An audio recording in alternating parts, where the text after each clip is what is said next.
Dans l'actualité ce soir, l'hebdomadaire Conseil des ministres s'est tenu au palais présidentiel. Plusieurs sujets ont fait l'objet d'examen, notamment les travaux du comité de révision des grades de la police et le Conseil des ministres conjoint qui se tiendra le vendredi prochain à Ouagadougou, la capitale du Burkina Faso.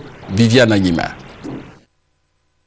Le Conseil des ministres qui s'est tenu ce mercredi 16 novembre au palais présidentiel sous la présidence du président de la République n'a duré qu'une heure 12 minutes, mais plusieurs sujets ont été traités dans ce laps de temps relativement court.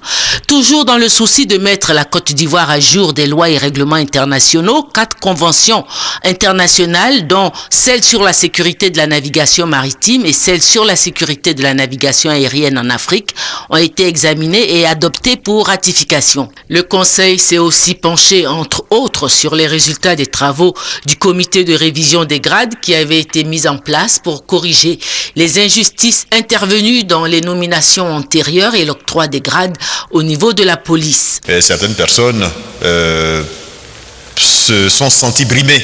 On a donné la parole à tout le monde. Tous les policiers pouvaient effectivement émettre des requêtes.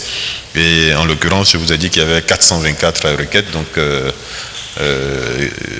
déposées, sur lesquelles 67 ont été jugées, ont été traitées, donc ont été jugées recevables parce qu'il y en a un grand nombre qui n'étaient pas jugés bien fondés ou qui n'ont pas été présentés dans un format qui permettait leur traitement par le comité.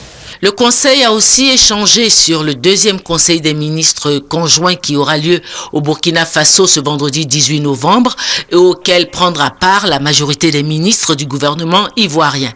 La première réunion de ce genre s'étant tenue en 2008, ici même à Abidjan. Ce Conseil des ministres conjoint permettra au gouvernement ivoirien et burkinabé d'examiner plusieurs questions concernant la vie des deux pays. Pour vous donner un exemple, en ce qui concerne la Poste et les TIC, nous, c'est-à-dire Poste de Côte d'Ivoire, nous devons aujourd'hui 2 milliards 400 millions de francs CFA par exemple à la Poste burkinabé. Bon, et cette somme est due depuis 2007-2008. Des engagements ont été pris qui n'ont pas été honorés.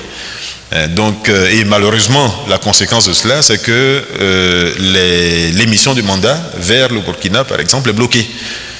Alors que, comme je vous l'ai dit, nous avons des flux importants, des populations importantes, et là, il s'agit d'un problème qui est concret, qu'il faut traiter.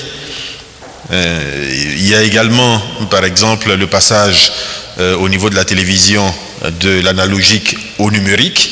Et la bonne façon de le faire, c'est que chacun traite avec tous les pays qui sont autour de lui, de façon à traiter les questions de fréquence, notamment de fréquence au-delà des frontières.